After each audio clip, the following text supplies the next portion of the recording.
നാളെ ബയോളജിയുടെ എക്സാം എഴുതാൻ പോകുന്ന +2 വിദ്യാർത്ഥികൾക്ക് വേണ്ടിയിട്ടുള്ളതാണ് ഈ വീഡിയോ. നിങ്ങളുടെ ബോട്ടണിയിലെ രണ്ടാമത്തെ chapter biotechnology principle and process എന്ന് പറയുന്ന ചാപ്റ്റർ ആണ് അല്ലേ? കുറെ വിദ്യാർത്ഥികൾക്ക് വളരെ കൺഫ്യൂഷൻ ഉള്ള ഒരു ചാപ്റ്റർ ആണ്. ഇതിലെ പ്രധാനപ്പെട്ട കുറച്ച് ടോപ്പിക്സുകൾ ഞാൻ പറയാം. അപ്പോൾ മക്കൾ ഇത് പഠിച്ചിട്ട് പോകണം. ഓക്കെ, അതിൽ ഒന്നാമതായിട്ട് നിങ്ങൾ പഠിക്കേണ്ടത് മോഡേൺ ബയോടെക്നോളജിയുടെ ഗ്രോത്തിന് കാരണമായിട്ടുള്ള രണ്ട് മെത്തേഡ്സുകളുണ്ട്. അത് ഏതൊക്കെയാണെന്ന് പരീക്ഷയ്ക്ക് ചോദിച്ചിട്ടുള്ളതാണ്. അതൊന്ന് ജനറ്റിക് എഞ്ചിനീയറിംഗും രണ്ടാമത്തത് ബയോ പ്രോസസ് എഞ്ചിനീയറിംഗുമാണ്. ഇത് രണ്ടും കൃത്യമായിട്ട് എന്താണെന്ന് പഠിക്കുക. അതിനുശേഷം നിങ്ങൾ പഠിക്കേണ്ടത് സെക്ഷൽ റീപ്രൊഡക്ഷനും അസെക്ഷൽ റീപ്രൊഡക്ഷനും തമ്മിലുള്ള ഡിഫറൻസ്. ഓക്കെ, അത് ടെക്സ്റ്റിനകത്ത് വളരെ കൃത്യമായിട്ട് കൊടുത്തിട്ടുണ്ട്. അത് കൃത്യമായിട്ട് നിങ്ങൾ പഠിക്കുക.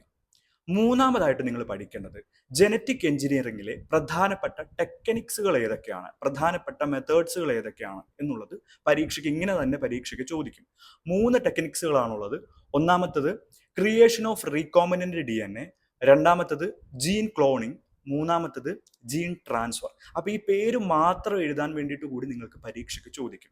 ടെക്സ്റ്റ് ബുക്ക് പരിശോധിച്ച് കഴിഞ്ഞാൽ അടുത്ത ടോപ്പിക് എന്ന് പറയുന്നത് ക്രിയേഷൻ ഓഫ് റീകോമിനന്റ് DNA എന്നുള്ളതാണ്. അപ്പോൾ ഇതിനകത്തുനിന്ന് നിങ്ങൾ റീകോമിനന്റ് DNA എന്താണെന്ന് വളരെ കൃത്യമായിട്ട് അതിൻ്റെ ഒരു ഡെഫിനിഷൻ പഠിക്കുക. ആൻഡ് ഈ റീകോമിനന്റ് DNA ക്രിയേറ്റ് ചെയ്യാൻ വേണ്ടിയിട്ട് കുറേ എൻസൈംസുകൾ നമ്മളെ സഹായിക്കുന്നുണ്ട്. ആ എൻസൈമുകളുടെ പേരും അതിൻ്റെ ഫംഗ്ഷനും കൃത്യമായിട്ട് പഠിക്കുക. ഇങ്ങനെ തന്നെ പരീക്ഷയ്ക്ക് ചോദിക്കാൻ സാധ്യതയുണ്ട്. അടുത്തൊരു ചോദ്യം വളരെ ഷുവറായിട്ട് പരീക്ഷയ്ക്ക് പലതവണ ചോദിച്ചിട്ടുള്ളൊരു ചോദ്യമാണ് tools four recombinant DNA technology. ഈ ടൂളുകളുടെ പേര് മാത്രം എഴുതാൻ വേണ്ടിയിട്ട് 2 മാർക്കിന് നമുക്ക് പരീക്ഷയ്ക്ക് ചോദിക്കുന്ന ഒരു ചോദ്യമാണ്. അപ്പോൾ ആ ടൂളുകൾ ഏതൊക്കെയാണെന്ന് 5 ടൂളുകളുണ്ട്. 5 ടൂളുകളുടെയും പേര് വളരെ കൃത്യമായിട്ട് പഠിക്കുക. ഇനി പ്രധാനമായിട്ടും പരീക്ഷയ്ക്ക് ചോദിച്ചിട്ടുള്ള ഒരു ചോദ്യമാണ് which enzymes are known as molecular scissors എന്നുള്ളത്. നമുക്കറിയാം റെസ്ട്രിക്ഷൻ എൻസൈം ആണ്. അപ്പോൾ റെസ്ട്രിക്ഷൻ എൻസൈമിന്റെ ഒരു ചോദ്യം നാളത്തെ പരീക്ഷയ്ക്ക് നിങ്ങൾ പ്രതീക്ഷിച്ചോണം.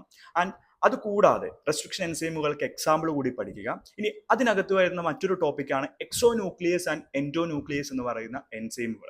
അപ്പോൾ എക്സോന്യൂക്ലിയസസും എൻഡോന്യൂക്ലിയസസും എന്താണെന്ന് പഠിക്കുക, അതിന്റെ ഫംഗ്ഷൻ പഠിക്കുക.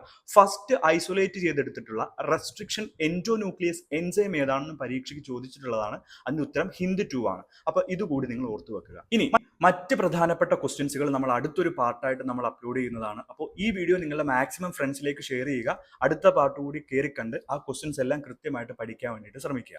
ഓക്കെ.